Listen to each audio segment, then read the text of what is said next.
Hello, जय हिंद दोस्तों आज हम लोग देखने वाले हैं मध्य प्रदेश पुलिस के लिए केमिस्ट्री के अति महत्वपूर्ण प्रश्न जो परीक्षा में पूछे जा रहे प्रश्न हैं और आने वाली शिफ्टों के लिए अति महत्वपूर्ण प्रश्न है। इसे प्रश्न बनने की अति संभावना है। ओके दोस्तों, तो आइए दोस्तों देखते हैं। पहला प्रश्न है, निम्नलिखित में से किसने आणविक सिद्धांत प्रतिपादित किया था? John Dalton, madam Curie, Chadwick, Faraday. तो इसका आंसर होगा दोस्तों option number A, John Dalton ने। अगला प्रश्न है, किसी परमाणु के बाह्यतम कक्षा में कितने इलेक्ट्रॉन रह सकते हैं? 10, 8, 6, 20। तो इसका आंसर होगा ऑप्शन नंबर बी, 8। अगला प्रश्न है, सोडियम परमाणु में कोर इलेक्ट्रॉन की संख्या कितनी होती है? 9, 8, 11, 10। तो इसका आंसर होगा ऑप्शन नंबर डी, 10। अगला प्रश्न है, परमाणु का द्रव्यमान किन मौलिक कणों पर निर्भर करता है? इलेक्ट्रॉन व प्रोटॉन, इलेक्ट्रॉन व न्यूट्रॉन, न्यूट्रॉन व प्रोटॉन, प्रोटॉन, इलेक्ट्रॉन व न्यूट्रॉन। तो इसका आंसर होगा दोस्तों ऑप्शन नंबर सी, न्यूट्रॉन व प्रोटॉन पर। अगला प्रश्न है, अनिश्चितता के सिद्धांत का प्रतिपादन किसने किया था? Heisenberg, Pauli, Rutherford, Treviranus. तो इसका आंसर होगा ऑप्शन नंबर ए, हाइजेनबर्ग ने। अगला प्रश्न है, नाभिक की खोज रदरफोर्ड ने किन कणों की सहायता से की थी?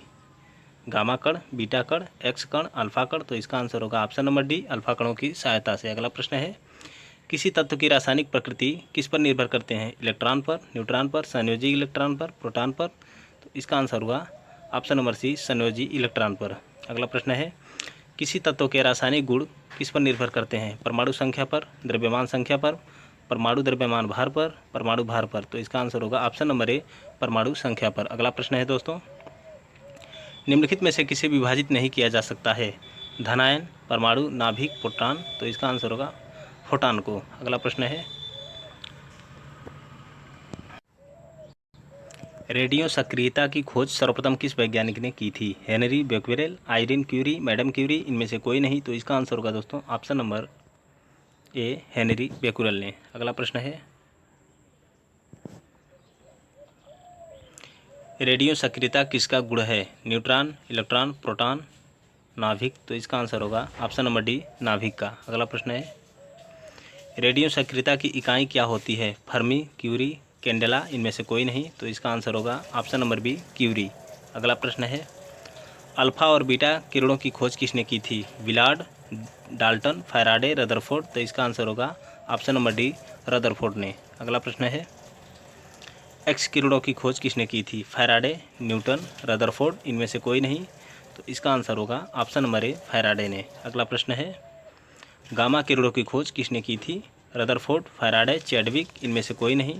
तो इसका आंसर होगा ऑप्शन नंबर ए, रदरफोर्ड ने। अगला प्रश्न है, निम्नलिखित में से किसके उत्सर्जन से समभारी का निर्माण होता है? एक्स किरण, गामा किरण, बीटा किरण, अल्फा किरण।